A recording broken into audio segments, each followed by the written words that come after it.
What is up, YouTube? Back in the garage. Got a few things going on. RX-8 is up on jack stands, so I'm currently going to be working on that, trying to get the engine out. But for this video, Nick is here with his 350Z. So what do we have here today, Nick? GKTech bolt-on angle kit. So basically it just bolts onto the knuckle, and they have extended like tie rod adapters, I guess you would call them. So this just adapts to the knuckle itself, and then this just kind of extends your tie rod. I also got the rack spacer kit. Just gives you a little bit more angle. They kind of go in together to get, you know, max angle for the cheap. So how much is this compared to, I guess, like the top of the line angle kit, and what are the differences? So this is like 300 bucks. And this is just like a quick bolt-on kit. So you can get like the full kits or like lower control arms, upper control arms. Like it's all for wider track width, more camber and more adjustments and stuff. Right. This has Ackerman adjustment, little settings to change your Ackerman. Like the full bolt-on kits, they'll have more Ackerman adjustment and all that, but this is like an entry level, you know, if I want to go to the track once or twice a season or something. Now if I end up going, you know, every single month and I get really crazy into it, then I'll get, GKTech makes the lower control arms, and it just kind of completes a kit. So nice. Like entry level, instead of going crazy like Wisefab, it's like $5,000, you know, competition craziness. Yep. I don't need all that. So I figure this is a good way to get into it, just to get more angle, you know. So that's what we're installing today on the 350Z, and stay tuned. All right, so we're gonna do a quick measurement on Nick's Z with the current stock angle that he gets. We're just gonna do it up in the air, and I have this nice Milwaukee little framer square. So right there it's showing like 30 degrees-ish. Oh yeah, that looks like mint. And I'm like right above the fender. I mean, it's not exact at all.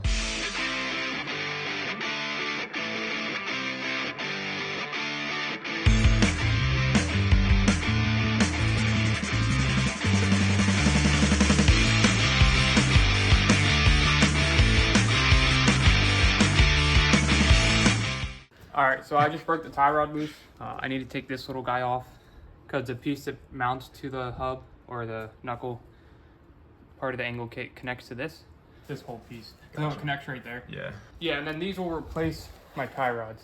This will replace okay. So those are just new ends for the tie rods. Yeah, like they're extended or whatever. Nice. So I'll be putting that on. Sweet. But I'm going to get the tie. I'm going to make sure I can get the tie rods off, and then I'm going to do the rack spacers, and then I'll do that kit.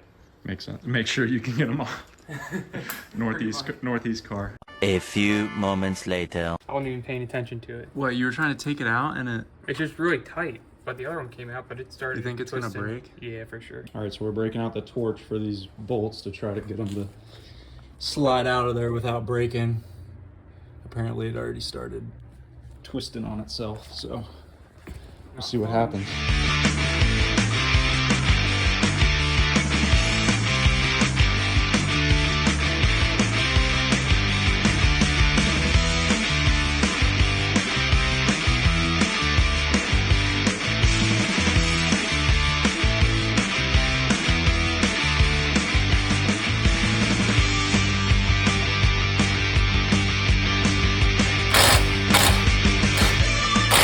So this bolt snapped, so Yeah, we need right to we still need to drill that out, but I got the angle kit on. I still got to pull the tie rod off and do the rack spacer, and on then the I other got side. Yeah, and I got to cut this bump stop off right here. So I got to recenter the rack because my spacers are two different sizes. So I mean, you probably can't see it, but I'm definitely not gonna even attempt to take that off. I'll just take the steering wheel off and do it that way. So basically, when I'm gonna recenter it from underneath. The one rack spacer is longer than the other. So basically I just need to measure each end so that way when you're going straight, both wheels are right. So the instead one's of not towed in and the other one towed out, because and then I just take the wheel off after I center the rack and then put it back on straight. all right, and over here I've been just tearing stuff out. It's pretty amazing. This engine's so small that like once you clear all like the ECU, battery, coolant reservoir, it like looks like the engine's already out because there's like nothing else in here. So yeah, just gonna keep getting all this junk out of the way, all the hoses and lines and harness. That way it just makes this as easy as possible to get the rotary out.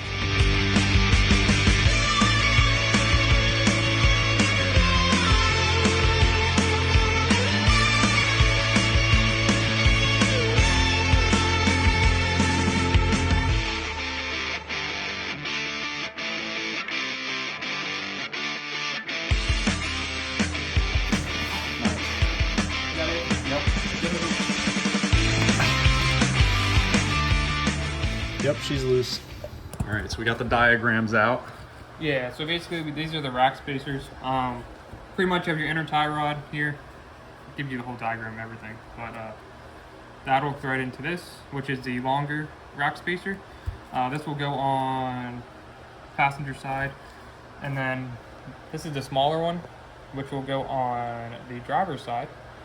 But this just goes over the stock tie rod. The stock tie rod screws into this, and this one just slips over the old one. I don't really know. I think it has something to do with the rack, without over centering the rack or extending the rack too far. I'm not really sure. Did you say you installed something over here? Yeah, the inner tie rod and the rack spacer. You can see it right there, focused on it.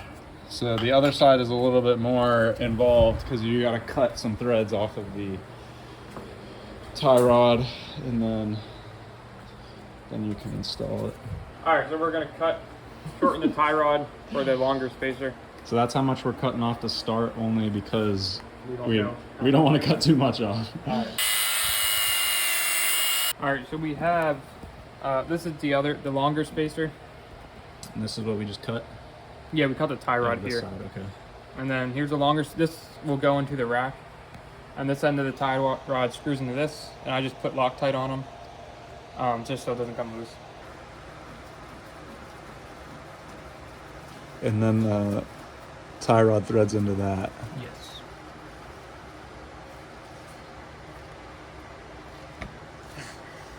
Is it big enough? Oh, bro. We got a mega one over there. The mega. Oh man, I don't think it's gonna fit on this. Oh, come on. Oh, yeah, man. In the world. Good thing we have it. Brand new case sports that we installed before, well, Nick installed before we started making videos again. We just missed it. I'm pretty sure I uploaded the first video like 2 weeks after we put those in. Probably good. Feel like Yeah. it might be good? Probably.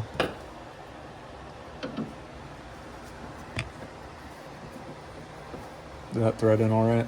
Yeah. Sweet.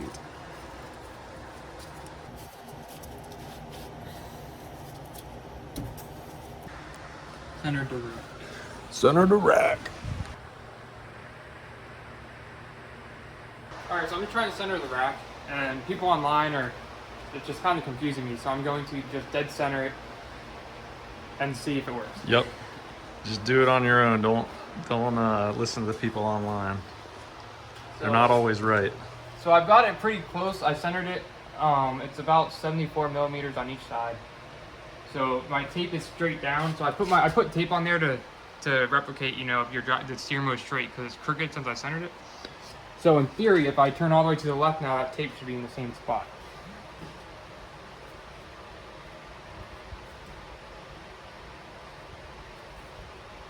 Bingo. So yeah. Look at that. Very nice. So that proves you're centered, right? Yeah. So Right. it's facing. Because you could spin it the whole way to the Yeah. right and it'd do the same So thing. basically, the one video I watched, so GKTech's website says 80 millimeters on your passenger side, but I think they did it on S13, which might have a different rack. But so I had 80 mil on the passenger side, but my driver's side was at like 66 mil, which there's no way that's centered, obviously. So I set them both to 74-ish, roughly, and that works. So I'm Nice. gonna go with that. I'll set it again, and then I'll take the steering wheel off and put the steering wheel on straight, and then I'll be able to align it and everything. What are you doing, Nick? What up? What up? Look who it is. Matt's like, I don't want to be on video. What do you think, Matt? How's it looking? Coming along good. Is that the LS? Oh, you guys went to Chick-fil-A? Yeah. We're going to Montezuma's tonight, man. We are? Yeah.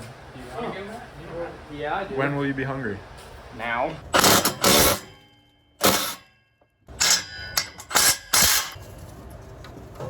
All right, so everything's just loose, finger tight, and we're just checking to see to make sure everything's set right and see if it actually.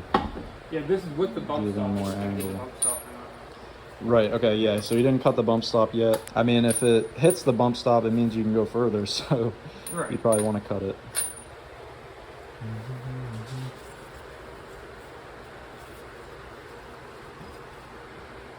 Oh, for sure, dude. It looks like more though, for sure. Yeah. All right, so I think the last time I took a video, Nick had everything hand tight. Oh yeah. So I guess at this point, everything's just tightened, right? Yeah, we kind of had a snag because I didn't cut the bump stops. I got a little bit more angle, but my tire's hitting the sway bar. So you can see right there is where the wheel was hitting the sway bar, and we thought that it was bottoming out on the bump stop, but it was really bottoming out there. So Nick's solution is just going to be to put on some small spacers, like Yeah. 15 mil, not even. I mean, I might need to get different wheels or different tire sides down the road, but Yeah. I'll cross that road. Lower offset maybe.